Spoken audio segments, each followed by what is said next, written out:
Ever wondered what makes a tennis ball fit for a Grand Slam?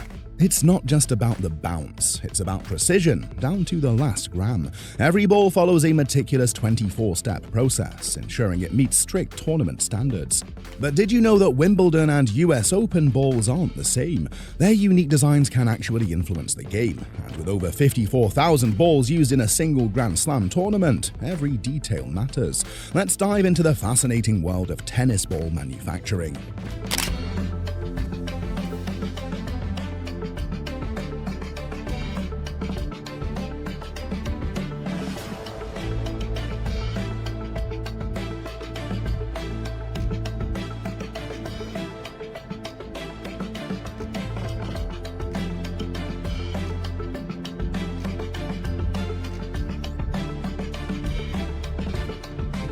When you watch a professional tennis match, it's easy to overlook the sheer volume of tennis balls being used.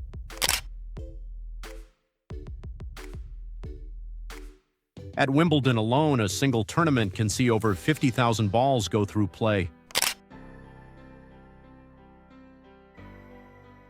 To most people, it's simply a bright yellow ball bouncing back and forth on the tennis court. But in reality, a tennis ball is an engineering marvel. It's a high-pressure vessel designed to endure impacts of up to 140 miles per hour,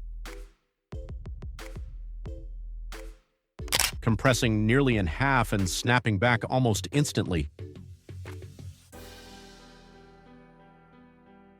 The internal pressure must be precise.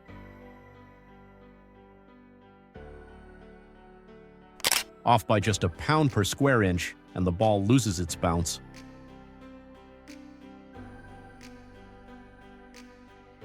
The felt, or fuzz, must be cut to exact specifications, or the ball's flight and spin are compromised.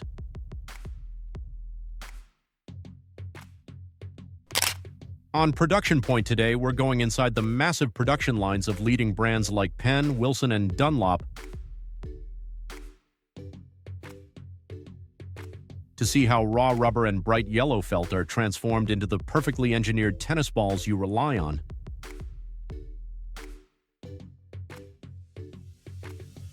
Before we enter the factory, it's important to understand why a tennis ball is fuzzy.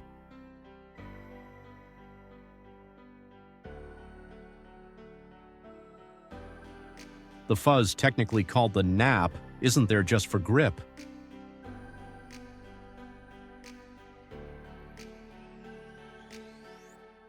It creates a layer of turbulent air around the ball, which increases drag and slows it down enough to make it playable.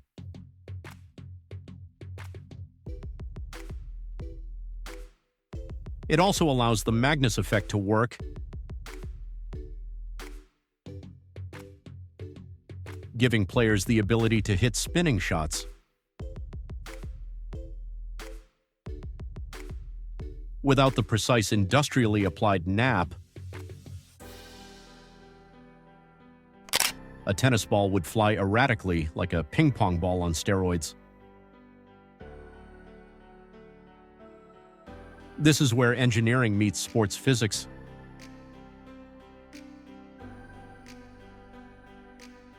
The fuzz is essential to performance.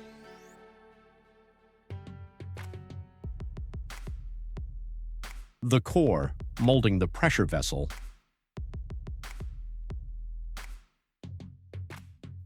The production of a tennis ball begins with raw natural rubber imported from Southeast Asia.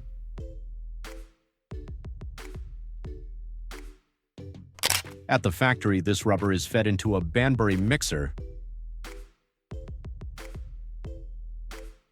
a high-pressure blending machine. In this mixer, the rubber is combined with sulfur, carbon black, and a few secret ingredients that control elasticity and durability. The result is a thick, uniform sheet of rubber, which is then cut into small, marshmallow-sized cylinders called slugs. Each slug is weighed precisely, Even a tiny variation can affect the ball's bounce.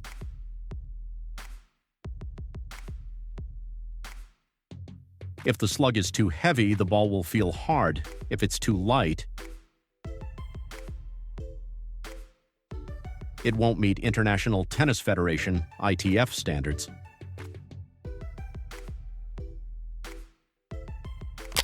The next step is forming the rubber into half shells.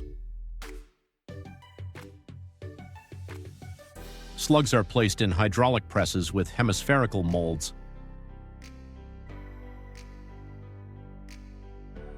In just under 2 minutes, hundreds of half shells are created simultaneously.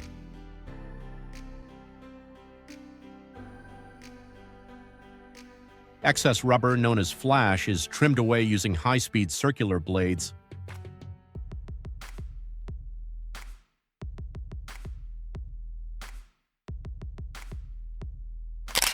These half shells now look like tiny black domes, ready for the most critical stage, pressurization.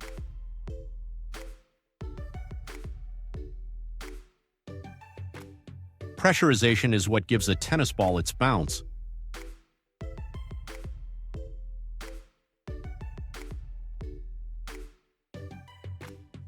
There are two main methods. The first is compressed air.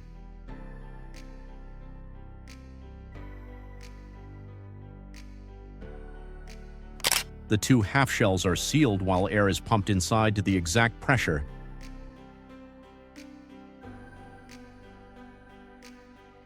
The second, more common method is chemical.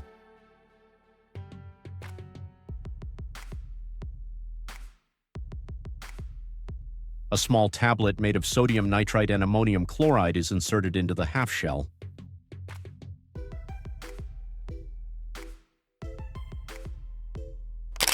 Heat from the press triggers a chemical reaction.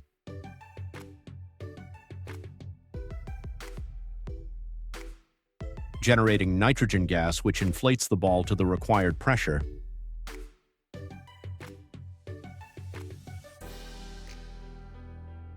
Once sealed, the ball becomes a tiny pressure vessel.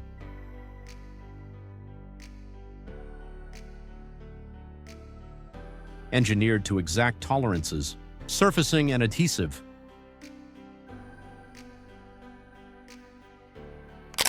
After the tennis ball cores are pressurized, the next step is preparing the rubber surface so the felt can stick properly. The cores, which are smooth and black at this stage, enter a large tumbling drum filled with abrasive stones.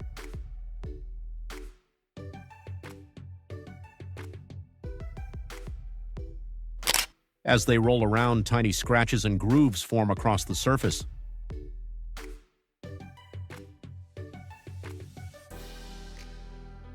These microscopic indentations are critical.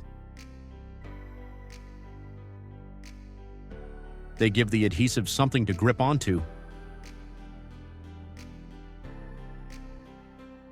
Without this roughening process, the felt covering could easily peel off during high-speed serves or intense rallies.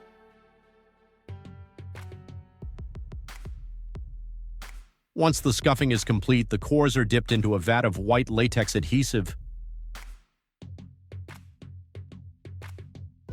This layer makes the ball sticky and ready for the felt to bond.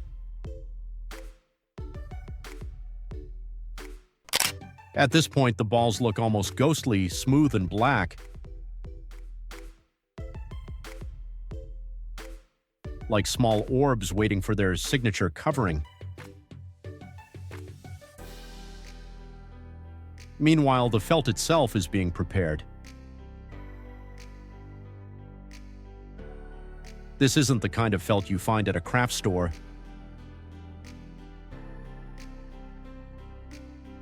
It's a specially engineered blend of wool and nylon, designed to withstand high speeds, heavy impact, and long-term wear.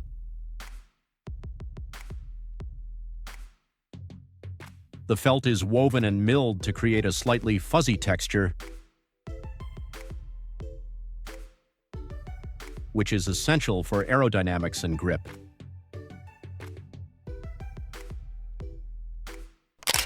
Large machines then cut the felt into precise dog bone shapes.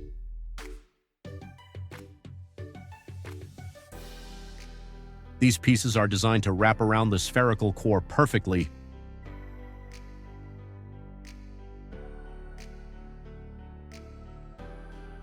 With no gaps or overlapping edges.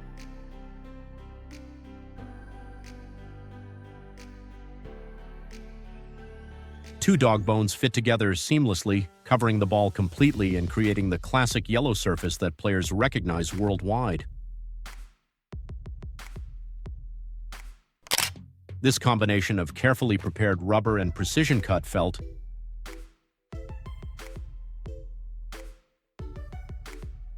is what ensures that each tennis ball maintains its durability, bounce, and aerodynamic performance on the court.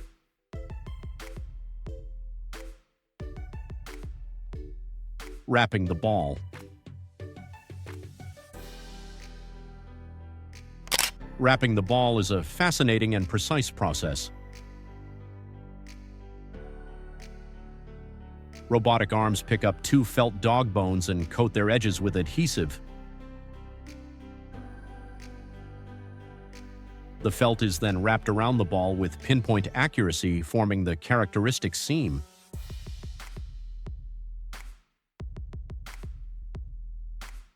But at this stage, the felt could still peel off, so the balls enter a vulcanizing press.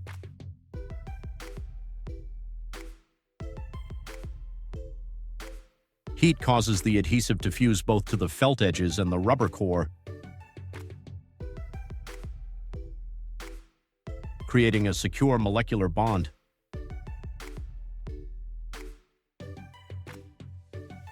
The seam you see on every tennis ball is the result of this exact industrial process. After vulcanization, the balls enter a steam tunnel. The heat and moisture fluff the wool fibers, giving the ball its familiar fuzzy surface. The balls then undergo an ITF-approved compression test.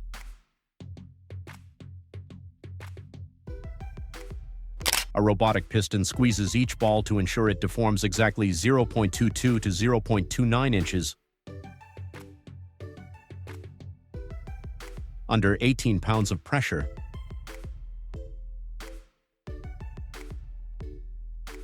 Balls outside this range are rejected and sold for practice or non-sport uses. Only those passing the test move on to packaging. Pressure-sealed packaging.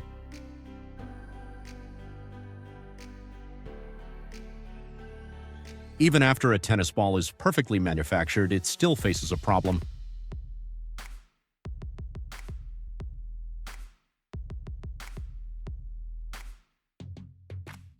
Rubber is slightly porous.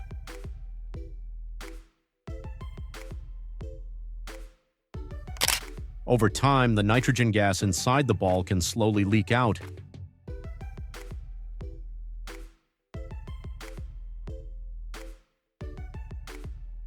Which reduces internal pressure and makes the ball lose its bounce.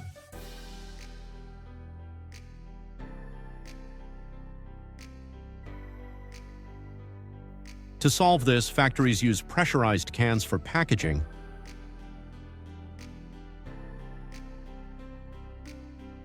Each can is filled with air that is carefully adjusted to match the internal pressure of the balls inside.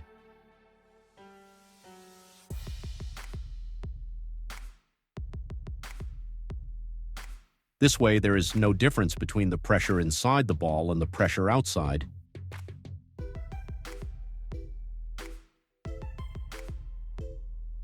Keeping the nitrogen trapped where it belongs.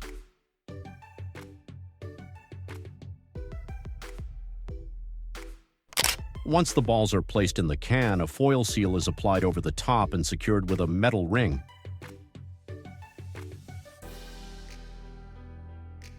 This airtight packaging ensures that the pressure remains stable during shipping, storage, and on the store shelf.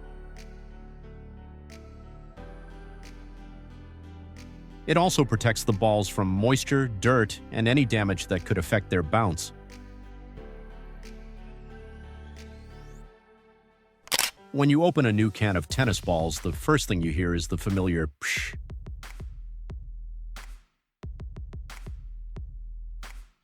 That sound isn't just satisfying, it's the sudden release of the equalized pressure that the factory carefully set. It's a small, tangible reminder of the precision and science involved in creating a tennis ball that performs consistently.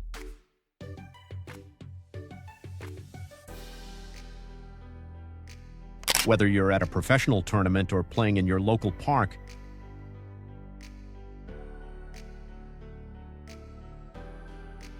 the next time you watch a tennis match or hit a ball at the local court,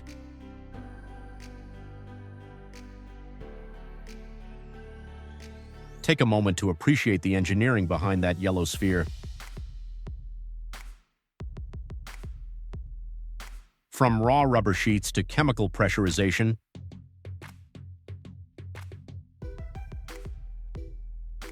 precision adhesive application, vulcanization, and pressurized packaging,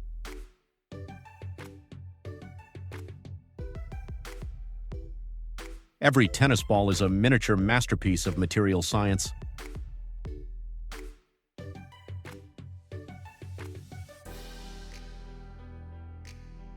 It combines chemistry, physics, and industrial precision to achieve perfect consistency and performance.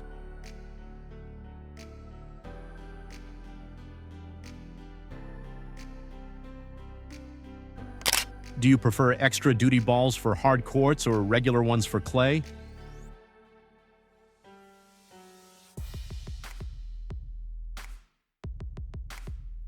Did you know that new ball smell is actually a combination of vulcanized rubber and fresh nitrogen?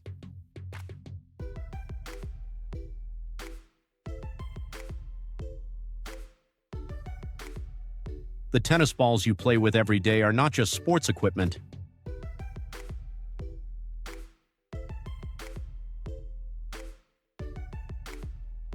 They're high-tech marvels designed to perform the same way for every player, every time.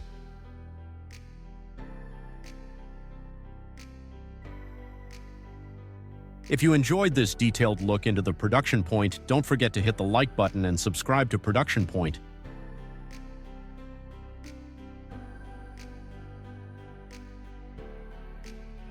Next, we're leaving the tennis court and heading to inside the factory,